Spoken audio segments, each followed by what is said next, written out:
Yung senador mo yan, tinatanong yan, tinatanong. Hindi ko naman iboboto yan eh. Senator Bato, reaction niyo po dito kay Madam Leni Robredo kasi nga di ba ginawa siyang co-chairperson nitong ICAD or Interagency Committee on Anti-Illegal Drugs Task Force. At after 1 week na puro press con, sinibak siya ni Pangulong Duterte. At sabi ni Leni Robredo, isisiwalat daw niya ang lahat ng nalalaman niya patungkol sa war on drugs ni Pangulong Duterte. At sabi ni Tatay Digong, di ilabas mo. Bakit ang tagal mong ilabas? So ano po reaction niyo dito kay Leni Robredo na sinasabing palpak ang war on drugs? Palpak? Galing naman niya magsabing palpak. Porque Vice President siya, mas matalino siya at mas makatotohanan siya kumpara sa 82% ng Pilipino na nag-a-approve sa ating war on drugs. Ganun na pala. Go ahead. Patuloy nila yung kailang paniwala. Basta sa akin, tama na, sobra na yung panluluko nyo sa Pilipino na palagi nyo pinapapaniwala Pilipino na palpak yung war on drug, failure. Tanong ka dyan sa mga tao doon sa baba, kung takot pa ba sila lumabas sa kalsada. Napakalaking diferensya po.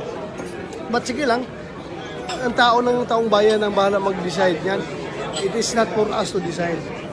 Kung pro-government ka or anti-government ka man, tumahimik ka, pasalitain mo yung tao sa baba, yung ordinaryong tao, lalong-lalo na doon sa mga Islam areas.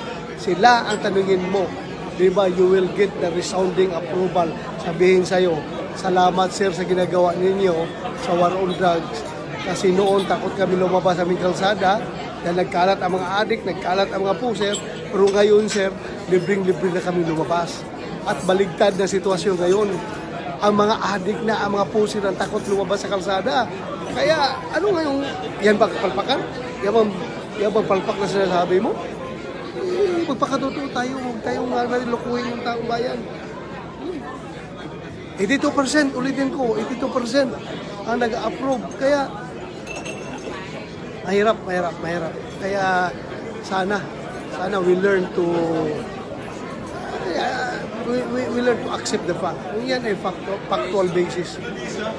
Tanggapin natin, hindi yung mag-imbento. 20,000 na yung pinireport nyo sa labas?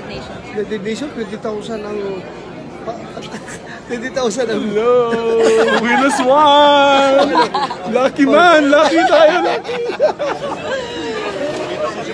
Thank you, Senator. 20,000! Hindi yan totoo. Sige lang. Thank you, Senator. Sabi nga ni Speaker Alan, yung sa inyo, Oplan Tokhang. Yung kay Leni, Oplan all talk lang. Talk lang. Puro dada. Ilang basta naawala ko sa Pilipinas na yung chance na sa natin mag-take off tapos hinihila natin pababa. Sige lang. Mas marami tayo, 82% tayo. 82% tayo. Magpapatalo dyan sa mga dilawan na yan na ayaw tanggapin yung katotohanan. Di ba? Thank you, Senator.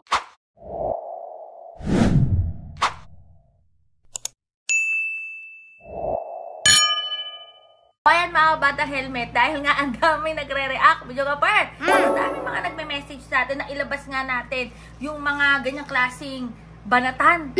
Matagal na yan mga batang helmet. Then upload natin about kay Mr. Isko Moreno. May mga nagtanong, may ganap shoutout muna tayo kay Ma'am Rosana Narumi, video ka par. Yes po.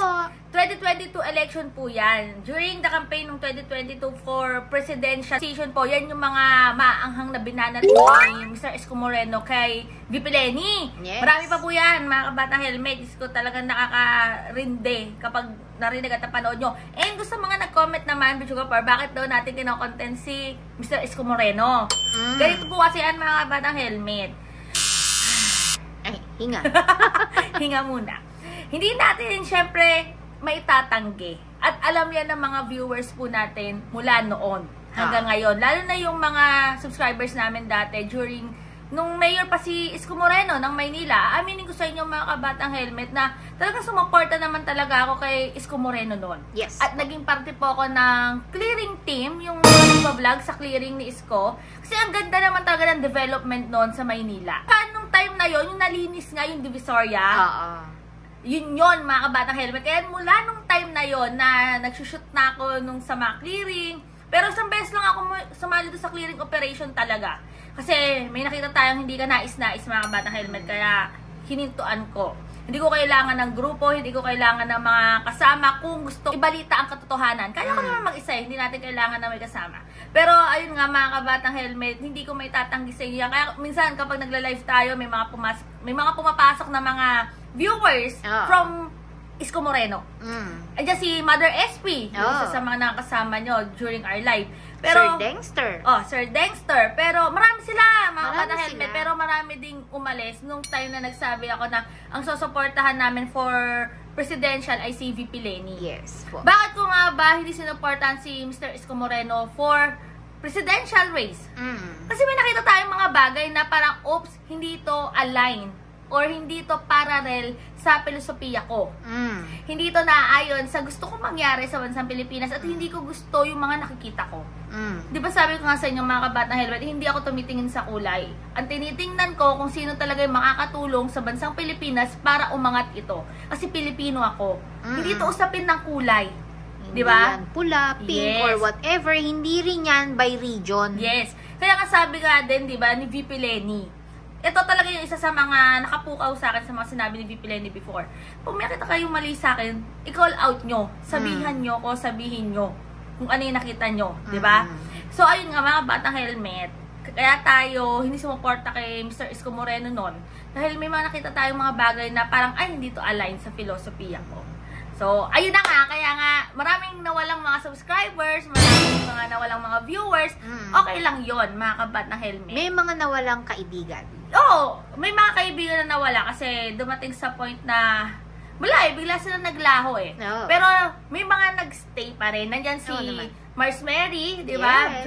Si Pars Marco from Denmark, si Mother SP, si Tita Net, nandyan pa rin. Siyempre sila, Kuya Dudong, di ba? Video ka pa. Si Sir Eric Badut, Sir Dexter, ayan. May mga nagstay, pero maraming umalis kasi talagang nabawasan talaga yung mga viewers natin that time, mga subscribers. Pero okay lang yun mga kabatang helmet kasi sabi ko nga, kahit mag-zero pa ang mga followers namin videographer as long as naibabalita at naihahatid natin yung katotohanan. Mas okay na yun. Pero ayan nga mga kabatang helmet, o diba? Tingnan mo naman ang bait ni Lord. Tingnan mo naman ang mga ipinalit at ang mga bagong dumating at dumadating pa sa atin. Kaya maraming salamat po sa lahat ng mga camping na talagang naniniwala para sa katotohanan. Kaya natatawa lang ako sa mga comment kanina, videographer, na bakit nga daw ilan si Isko, ganyan. Ba't ginawang content? May nabasa pa ako. Iba naman daw yung tinatakbuhang lugar ni Isko Moreno. Maynila naman yun, tas Naga si VP Leni. Opo. Totoo naman yon mga kabatang helmet. Pero, kung isipin natin, gugustuhin ba natin na bumoto at mag-upo ng isang tao na ganito yung mga namumutawi sa bibig?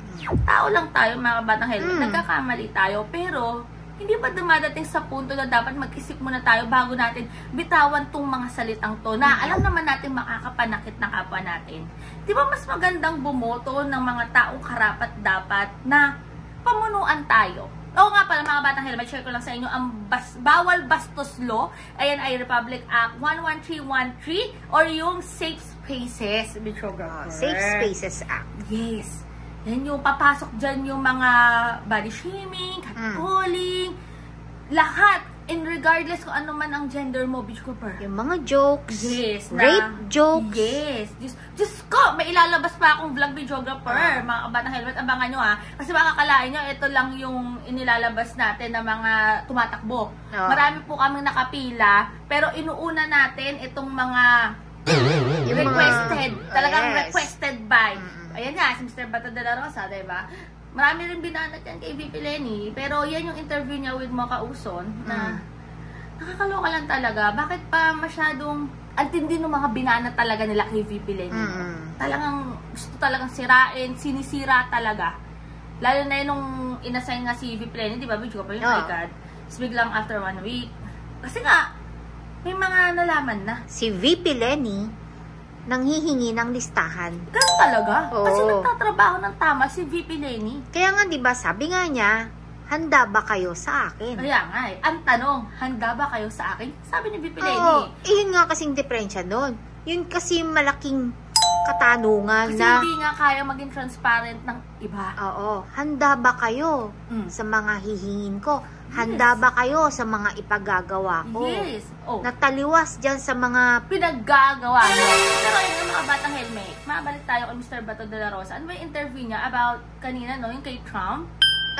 Parang, ano, tama ba yung narinig ko? Tanong yung reporter kung meron nga about sa US, ang sagot niya, secret?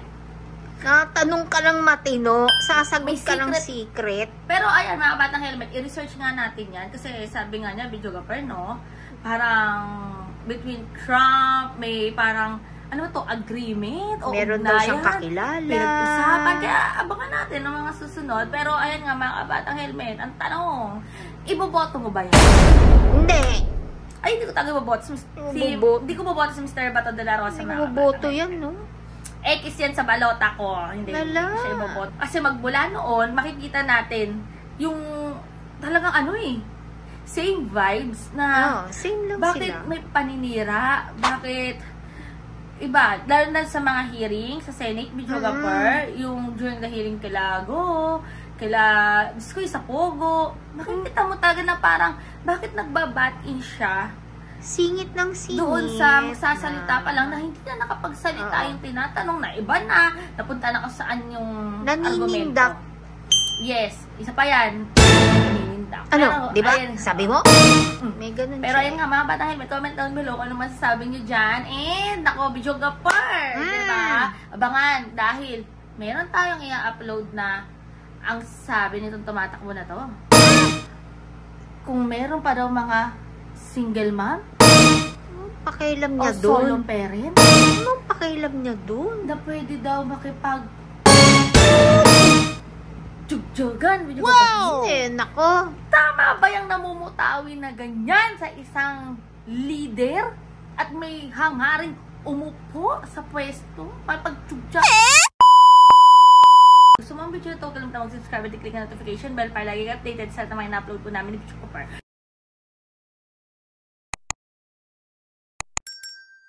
Stay happy, stay healthy, and stay safe tayo as always. Sabi nga sa buhay, nag-helmet din ang book, keep getting better every day. God bless everyone. Bye! Ay, naku. Basta hindi ko boboto yan. Hindi At talaga. hindi ko kailanman binoto yan. Ay, hindi ko yan, no?